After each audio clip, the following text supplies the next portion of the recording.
के जो भी समस्या है हम उसको पूरा करेंगे।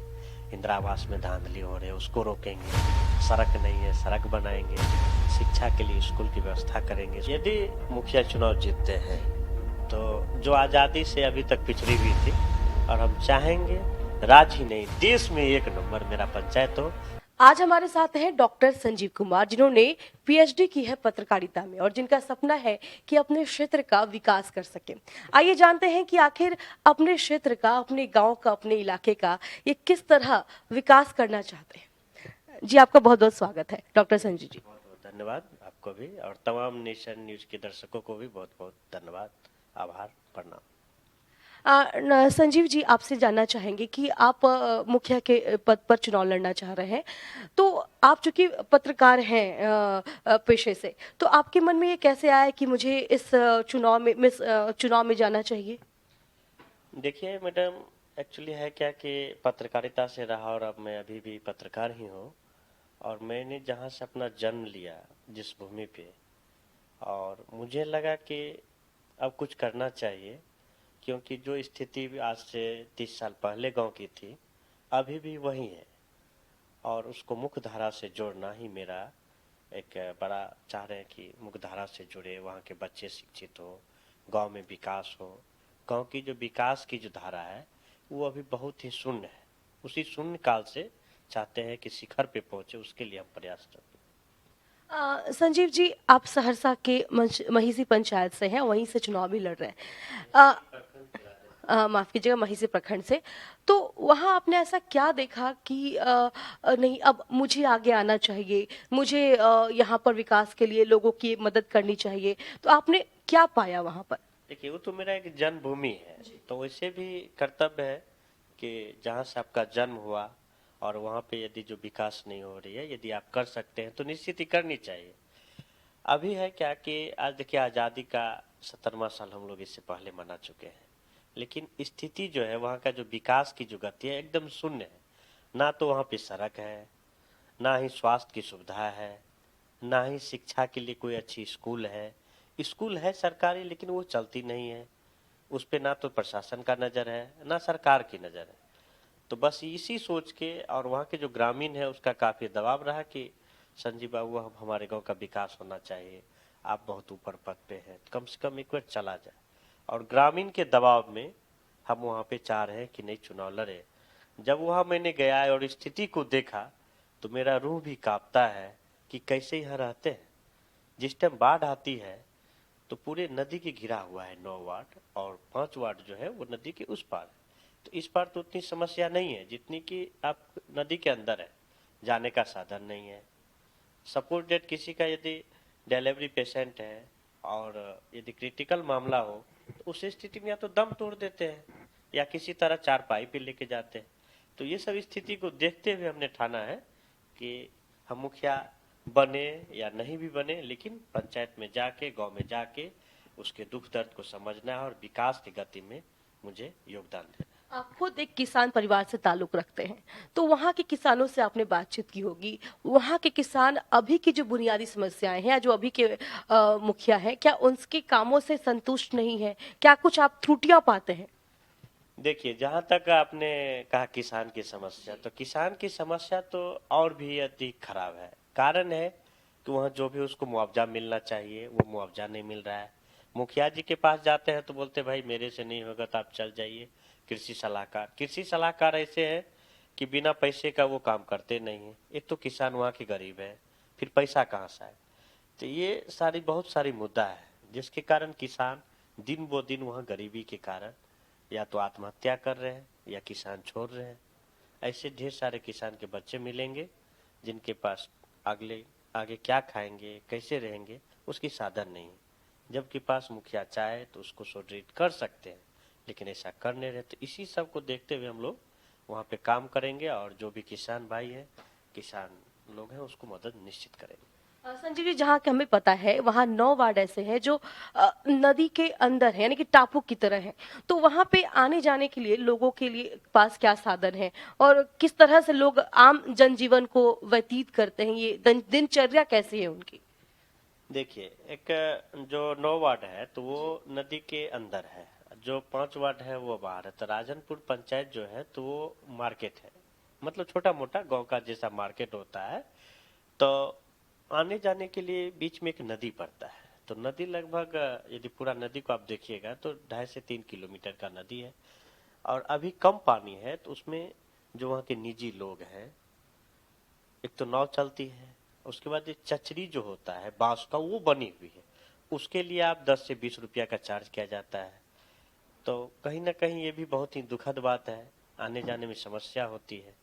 तो इस सब के लिए भी प्रयास किया जाएगा और सरकार से रहेगा कि कम से कम वो उस पे पुल के लिए, हालांकि मुखिया के लिए तो बहुत बड़ी बात है, लेकिन आगे हम जरूर बात करेंगे, जो भी यदि सांसद प्रतिनिधि हो या विधायक प्रतिनिधि हो, निश्चित तौर पे उस काम को किया जाएगा।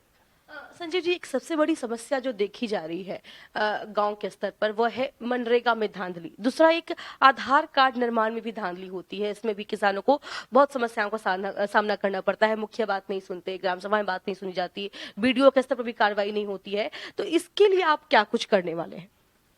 गांव में जो है जो पूरे बिहार की समस्या है, ये सिर्फ मेरे ही पंचायत की समस्या नहीं है। जो मनरेगा है, जॉब कार्ड तो है, लेकिन उसको मजदूरी मिलती नहीं है, काम मिलता नहीं है। मजबूरन होता है क्या कि पलायन कर जाते हैं, दूसरे राज्य में जाते हैं। आए दिन आप भी खबर देखते हैं, हम लोग भी खबर पढ़ते हैं कि दुर्घटनाग्रस्त हो गया, गाड़ी से दुर्घटनाग्रस्त हो गया, फैक्ट्री में आग लग गई। तो इस तरह की समस्या से जूझ रहे हैं। लेकिन जो वहाँ पे जॉब कार्ड है, उसको हम लोग चाहेंगे कि 100% जॉब कार्ड पे उसको जॉब मिले। जो सरकार के द्वारा मुहैया कराया जा रहा है वो कम से कम पूरा जरूर हो, उसके लिए पूरा किया जाएगा। जो भी धांधली हो रही है, चाहे इंदिरा आवास हो, चाहे मनरेगा हो, किसी भी सूरत में अब वो नहीं किया जाएगा। इसके लिए हम लोग कमेटी गठित करेंगे, हर वार्ड में लड़के को रखेंगे जो वहाँ पे चाहेंगे कि जो कुछ पढ़ा लिखा है और गांव में ही रहता है, बाहर रहने का साधन नहीं है, तो वैसे लोग को पंचायत में निश्चित है कि बुलाया जाएगा। और जहाँ तक जो मदद होगा मदद करके, और सभी लोग का वहाँ मदद किया जाएगा। अगर आप मुखिया पद का चुनाव जीत जाते हैं तो सबसे पहले क्या बदलाव लाना चाहेंगे अपने पंचायत में? देखिए, यदि पंचायत के लोग और ग्रामीण यदि साथ देंगे और वो चाहेंगे कि नहीं हमारे मुखिया रहे, तो निश्चित है पहले सबसे बड़ा जो मुद्दा है, जो घूसखोरी का है, बिना पैसे का जो काम नहीं होता है, चाहे आप इंदिरा आवास हो, चाहे आप मनरेगा में जॉब कार्ड के लिए हो, आधार कार्ड के लिए हो, तो इस सब सबसे पहले मेरा प्राथमिक होगा कि उसको रोका जाए, घूसखोरी रुके, और जो आम आदमी का जो पैकेट है वो बचाया जाए। और दूसरा है कि वहाँ शिक्षित कैसे किया जाए, उसके लिए स्कूल कैसे खुले। सेकंड मेरा शिक्षा होगा, उसके बाद स्वास्थ्य होगा, उसके बाद सड़क होगी, मतलब सारी जो व्यवस्था है वो हम लोग जरूर करेंगे। मुखिया को तो है पावर कि आप आम सभा करके जो भी चाहेंगे हो सकता है, लेकिन यहाँ के ऐसे मुखिया हैं जो अनपढ़ हैं, गंवार हैं, तो कहाँ से करेंगे, उसको पता ही नहीं है कि हमको क्या करना है। एक साक्षर हाँ, साक्षर होना बहुत ही जरूरत है, तभी आप पंचायत। संजीव जी, आपके बातों बातों में आपने बताया कि 9 ऐसे वार्ड है जो टापू के में है, टापू जैसे हैं। तो एक चचरी पुल की आपने जिक्र किया था बातचीत के क्रम में, और आपने कहा था कि चचरी पुल को पार करने में 20 रुपए, आने और जाने में 40 रुपए लगते हैं। ये एक किसान के लिए, एक ग्रामीण परिवार के लिए काफी ज्यादा रकम है। तो इसको किस तरह से आप इस समस्या का निदान करेंगे? देखिए, जो चचरी पुल है तो उसको हम लोग चाहेंगे कि सरकार के द्वारा वहाँ बंदोबस्ती हो, और बंदोबस्ती यदि होता है तो एक निम्न फीस होगा, 2 रुपया से 3 रुपया के बीच हो, आने जाने में सिर्फ वो कॉस्ट लगे जो कि आम आदमी दे सकता है। तो उसके लिए सरकार से बंदोबस्ती यदि कराया जाए तो वहाँ जितने भी नाव होंगे वो सरकारी नाव होंगे। हो सकता है कि मुफ्त में ही हो, या जो बीपीएल परिवार है उसको कम लगे। तो इस तरह के प्रावधान यदि वहाँ सोचा जाए और उस पर अमल किया जाए तो हो सकता है, निश्चित तौर पे इसमें कोई दो राय नहीं है। तो आम आदमी का बचेगा पैसा, तो सरकारी बंदोबस्ती के लिए हम लोग वहाँ चाहेंगे कि हो जाए। संजीव जी, आप अपने क्षेत्र के लोगों से क्या कहेंगे कि आपको वोट किया जाए? क्या उम्मीद करते हैं कि आपको वोट क्यों करे वो लोग? देखिए,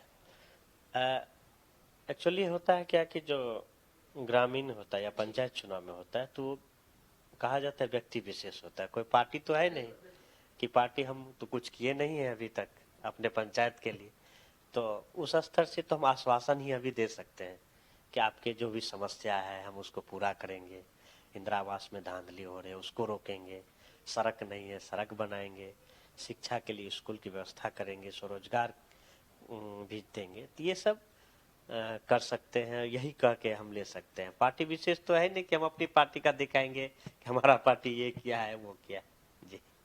अगर आप मुखिया पद का चुनाव जीत जाते हैं तो अगले 5 सालों में आप गांव अपने क्षेत्र को कहाँ देखते हैं? यदि मुखिया चुनाव जीतते हैं तो जो आजादी से अभी तक पिछड़ी हुई थी, और हम चाहेंगे राज्य ही नहीं देश में 1 नंबर मेरा पंचायत हो और हर चीज की सुख सुविधा हो, ताकि आदमी को किसी प्रकार का ना तो सड़क का दिक्कत हो, ना अस्पताल के लिए कहीं जाना पड़े, या किसी भी प्रकार का विभाग में जो भी पैसा लिया जा रहा है सबसे पहले उसको रोकना मेरा प्राथमिकता। डॉक्टर संजीव जी, आपको विशेष शुभकामना देना चाहूंगी आने वाले चुनाव के लिए, और ये भी उम्मीद करूंगी कि जो मुखिया पद के लिए जो भी उम्मीदवार होंगे, जिस तरह से इनकी एक सोच है विकासात्मक और सकारात्मक कि अपने क्षेत्र के इलाकों के लोगों के लिए क्या कुछ करना है, क्या सोचना है, एक सतत विकास, सतत लक्ष्य की ओर बढ़ने की कोशिश एक मुखिया पद का उम्मीदवार कर रहा है, तो ये जरूर हर मुखिया पद के उम्मीदवार में होना चाहिए।